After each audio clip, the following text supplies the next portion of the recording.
नमस्कार दोस्तों, स्वागत है आपका अपने YouTube channel Shri Ram maths पर। तो देखिए, आज हम इंडियन पॉलिटी भारतीय राज्य व्यवस्था से भारत का संवैधानिक इतिहास इससे संबंधित जितने भी क्वेश्चन बनते हैं उन सभी क्वेश्चंस को हम यहाँ पर डिस्कस करेंगे। तो बनिए रहिए साथ वीडियो के अंत तक। तो चलिए स्टार्ट करते हैं। तो देखिए, आज का पहला क्वेश्चन है, B.R. अम्बेडकर और महात्मा गांधी के मध्य सन 1932 में हस्ताक्षरित पूना समझौते में प्रावधान था। तो देखिए, जो भीमराव अंबेडकर जी और महात्मा गांधी के बीच में जो 1932 में पुनः समझौता हुआ था, उसमें प्रावधान था कि निम्न वर्ग के लिए आरक्षण सहित संयुक्त निर्वाचन क्षेत्र का। तो इसका जो ऑप्शन है वो डी यहाँ पर क्या हो जाएगा, करेक्ट आंसर हो जाएगा। तो चलिए अगला क्वेश्चन देखिए। तो देखिए, अगला क्वेश्चन है कि सूची 1 को सूची 2 से सम्मिलित कीजिए तथा सूचियों के नीचे दिए गए कूट से सही उत्तर का चयन कीजिए। तो सबसे पहले यहाँ पर देखिए है सूरत विभाजन। तो जो सूरत विभाजन है वो सन 1907 में हुआ था। उसके बाद में देखिए सांप्रदायिक अधिनिर्णय, तो ये जो है ये हुआ था 1932 में। सर्वदलीय सम्मेलन ये हुआ था 1928 में। और पूर्ण स्वराज्य का संकल्प ये हुआ था 1929 में। तो यहाँ पर देखिए सूरत विभाजन 1907, तो ये चौथा आ जाएगा इसमें। सांप्रदायिक अधिनिर्णय तो 1932 तो दूसरे में आ जाएगा तीसरा। सर्वदलीय सम्मेलन 1928 में, तो 1928 तो इसका आ जाएगा सेकंड। और पूर्ण स्वराज्य का संकल्प 1929, तो इसका आ जाएगा एक। तो 4 3 2 1, तो कौन सा ऑप्शन हो जाएगा यहाँ पर? तो ऑप्शन बी जो है यहाँ पर क्या हो जाएगा, हमारा राइट आंसर हो जाएगा। तो चलिए नेक्स्ट क्वेश्चन देखते हैं। तो देखिए, अगला क्वेश्चन है, निम्नलिखित में से किस अधिनियम द्वारा भारत के गवर्नर जनरल को अध्यादेश जारी करने की शक्ति प्रदान की गई? तो भारतीय परिषद अधिनियम 1861 के तहत। तो इसका ऑप्शन जो है वो हो जाएगा बी, राइट आंसर हो जाएगा। तो चलिए नेक्स्ट क्वेश्चन देखते हैं। तो नेक्स्ट क्वेश्चन हमारा है कि सूची 1 को सूची 2 से सम्मिलित कीजिए तथा सूचियों के नीचे दिए गए कूट से सही उत्तर का चयन कीजिए। तो यहाँ पर देखिए दे रखा है अगस्त घोषणा पत्र, अगस्त प्रस्ताव, अगस्त संकल्प और प्रत्यक्ष कार्यवाही दिवस। तो इनके बारे में देखो तो सबसे पहले तो आप ये देखो कि जो अगस्त संकल्प है, ये जो भारत छोड़ो आंदोलन था 9 अगस्त 1942, उसी को अगस्त संकल्प के नाम से जाना जाता है। तो जो सी है ये तो महात्मा गांधी से रिलेटेड हो जाएगा, तो सी में तो आ जाएगा फोर्थ। ऐसी जो प्रत्यक्ष कार्यवाही दिवस है, ये मुस्लिम लीग द्वारा किया गया था जिसके रूप में मनाया जाता है, तो ये रिलेटेड हो जाएगा मोहम्मद अली जिन्ना के। तो जो डी है ये थर्ड से यहाँ पर क्या हो जाएगा, लिंक हो जाएगा। इसके अलावा जो प्रत्यक्ष कार्यवाही दिवस है, अगस्त घोषणा पत्र है और अगस्त प्रस्ताव है, इनके बारे में डिटेल से जानने के लिए चलो हम डिस्कस कर लेते हैं यहाँ पर। तो देखिए, तो यहाँ पर देखिए जो अगस्त घोषणा है, अगस्त घोषणा भारत सचिव लॉर्ड मांटेग्यू द्वारा 20 अगस्त 1917 को ब्रिटेन की कॉमन सभा में एक प्रस्ताव पढ़ा गया, जिसमें भारत में प्रशासन की हर शाखा में भारतीयों की अधिक प्रतिनिधित्व दिए जाने की बात कही गई थी। इसे मांटेग्यू घोषणा कहा गया। तो अगस्त घोषणा क्या है कि 20 अगस्त 1947 को ब्रिटेन की जो कॉमन सभा थी उसमें एक प्रस्ताव पढ़ा गया था, जिसे अगस्त घोषणा के नाम से हम जानते हैं।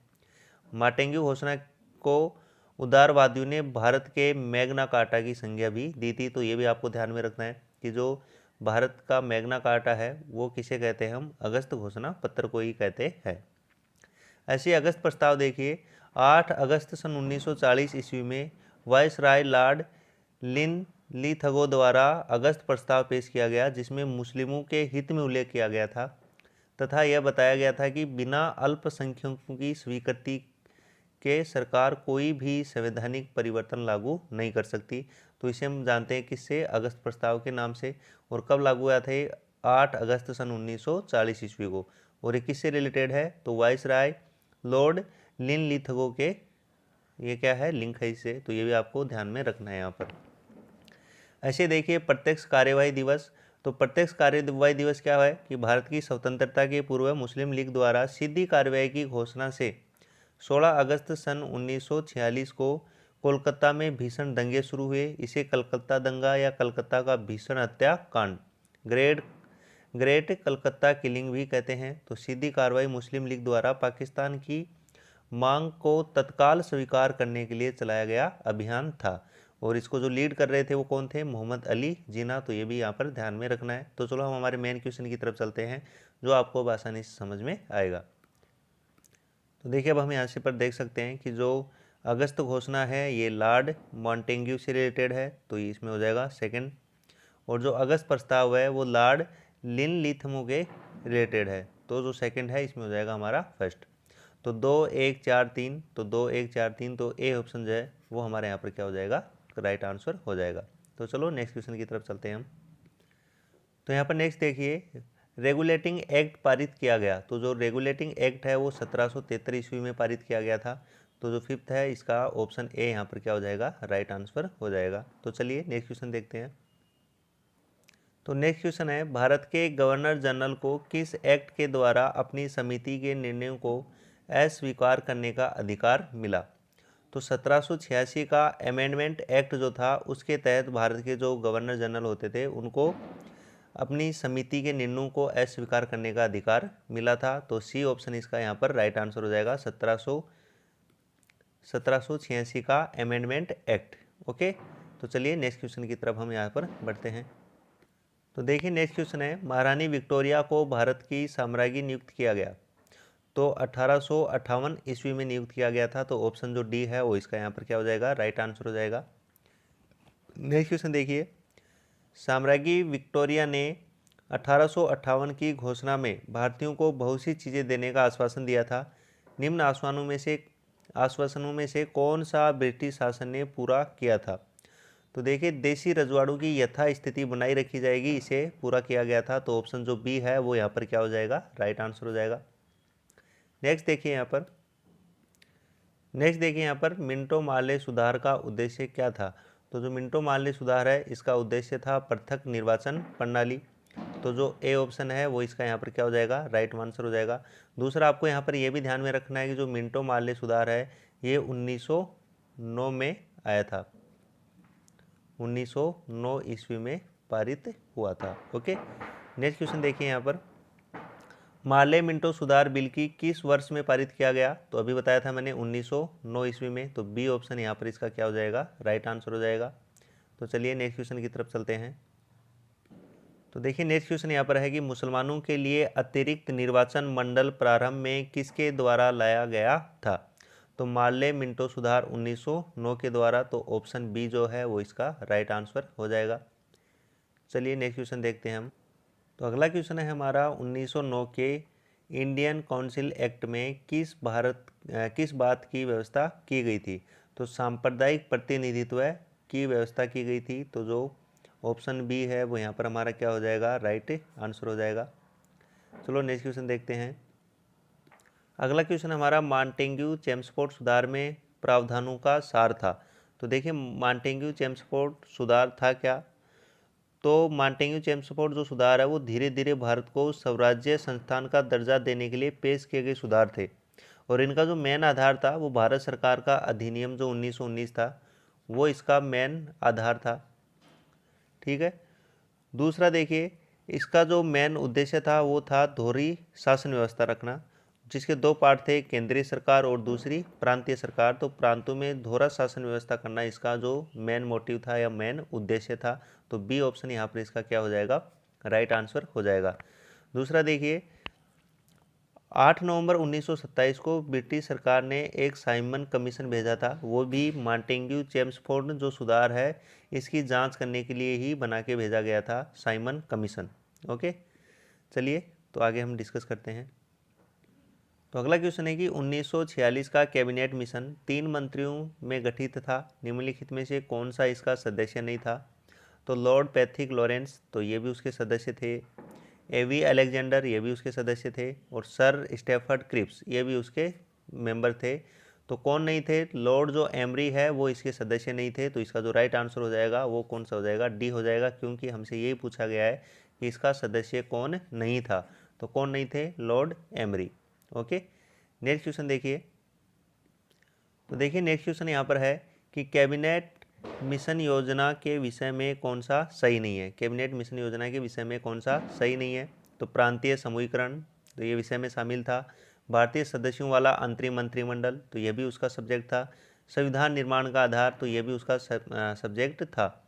पाकिस्तान की स्वीकृति, ये जो है वो कैबिनेट मिशन योजना के विषय के अंतर्गत नहीं था, तो ऑप्शन सी जो है वो इसका राइट आंसर यहाँ पर हो जाएगा। तो सी ऑप्शन इसका राइट आंसर है।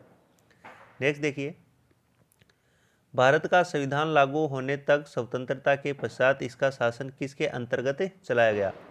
तो 1935 के भारत सरकार अधिनियम के अनुसार इसका शासन चलाया गया था, तो इसका ऑप्शन जो सी है वो इसका राइट आंसर यहाँ पर हो जाएगा। नेक्स्ट देखिए, अगला क्वेश्चन है, भारत को वर्ष 1947 में सार्वभौम सत्ता सौंपने की योजना निम्न में से किस नाम से जानी गई? तो इस योजना को हम माउंटबेटन योजना के नाम से जानते हैं, तो ऑप्शन सी जो है वो इसका यहाँ पर राइट आंसर हो जाएगा। नेक्स्ट देखिए, अगला देखिए यहाँ पर, कौन सुमेल नहीं है? तो माले मिंटो सुधार, ये सांप्रदायिक प्रतिनिधित्व है या निर्वाचन मंडल से संबंधित था, तो ये यहाँ पर क्या है? सही सुमेल है। भारत सरकार अधिनियम 1935 जो है वो स्वशासन से रिलेटेड था, ये भी सही है। कैबिनेट मिशन संविधान सभा का गठन करने के लिए बनाई गई थी, ये भी यहाँ पर क्या है? सही है। साइमन कमीशन भारत के विभाजन, तो ये यहाँ पर इससे रिलेटेड नहीं है। मैंने बताया आपको पहले भी कि जो साइमन कमीशन है ये 8 नवंबर 1927 को 7 ब्रिटिश सांसदों का एक समूह था जिसे 8 नवंबर 1927 को भारत में भेजा गया। और किस लिए भेजा गया था इसको? कि भारत का जो संविधान सुधार हो रहे थे उनकी जांच करने के लिए भेजा गया था। और मुख्य रूप से जो मॉन्टेग्यू चेम्सफोर्ड सुधार था उसकी जांच के लिए इसको यहाँ पर भेजा गया था। जो 7 सदस्यों की क्या थी? एक टीम थी। और इसका नाम जो साइमन कमीशन है वो इसलिए पड़ा क्योंकि इन 7 सदस्यों की जो टीम का जो अध्यक्ष था वो था जॉन साइमन, जिसके नाम पर इसका नाम दिया गया था साइमन कमीशन। ओके, तो जो साइमन कमीशन है वो भारतीय विभाजन से रिलेटेड नहीं है, जबकि भारतीय संविधान के अध्ययन के लिए भेजी गई क्या थी? एक टीम थी जिसका मेन उद्देश्य जो था वो था मॉन्टेग्यू चेम्सफोर्ड सुधार की जांच करना। ओके, तो चलो नेक्स्ट क्वेश्चन देखते हैं हम यहाँ पर। अगला क्वेश्चन देखिए, सूची 1 को सूची 2 से सुमिलित कीजिए तथा सूचियों के नीचे दिए गए कूट से सही उत्तर का चयन कीजिए। पहला है भारत सरकार अधिनियम 1919, तो जो ये है ये प्रांतों में द्वैध शासन से रिलेटेड था। और इसका जो नाम है वो भी मैंने बताया था अभी आपको, मॉन्टेग्यू चेम्सफोर्ड सुधार के नाम से जाना जाता है, जो इसी को आधार बना के बनाया गया था। तो मैंने उसमें हमने देखा था कि प्रांतों में द्वैध शासन से रिलेटेड ही था कौन? मॉन्टेग्यू चेम्सफोर्ड सुधार, जिसका आधार 1919 वाला अधिनियम ही था। तो ए जो है वो यहाँ पर रिलेटेड हो जाएगा किससे? 3 से। भारत सरकार अधिनियम 1935, तो ये प्रांतीय स्वायत्ता या स्वशासन से रिलेटेड था, तो ये 1 से रिलेटेड हो जाएगा, प्रांतीय स्वायत्ता। मिंटो मार्ले सुधार 1909, तो ये सांप्रदायिक निर्वाचन से रिलेटेड था, तो इसका हो जाएगा 4th। भारतीय परिषद अधिनियम 1861, तो भारत परिषद अधिनियम 1861 में सती प्रथा का अंत हुआ था, तो ये जो है ये 2 से रिलेटेड हो जाएगा। और अधिनियम 1858 ब्रिटिश शासन शक्ति में आया, तो ये हो जाएगा 5th। तो 3, 1, 4, 2, 5, तो ये हमारा बी ऑप्शन यहाँ पर क्या हो जाएगा? करेक्ट हो जाएगा। 3, 1, 4, 2, 5। ओके, तो चलिए नेक्स्ट क्वेश्चन देखते हैं। अगला क्वेश्चन है, अखिल भारतीय महासंघ स्थापित करने का प्रावधान शामिल किया गया था, तो यह प्रावधान भारत सरकार अधिनियम 1935 के द्वारा किया गया था। देखिए अगला क्वेश्चन देखिए, निम्न में से किस अधिनियम ने केंद्र में द्वैध शासन प्रणाली को स्थापित किया? तो भारत सरकार अधिनियम 1935 के तहत केंद्र में द्वैध शासन प्रणाली को स्थापित किया गया था, तो इसका ऑप्शन यहाँ पर ए करेक्ट हो जाएगा।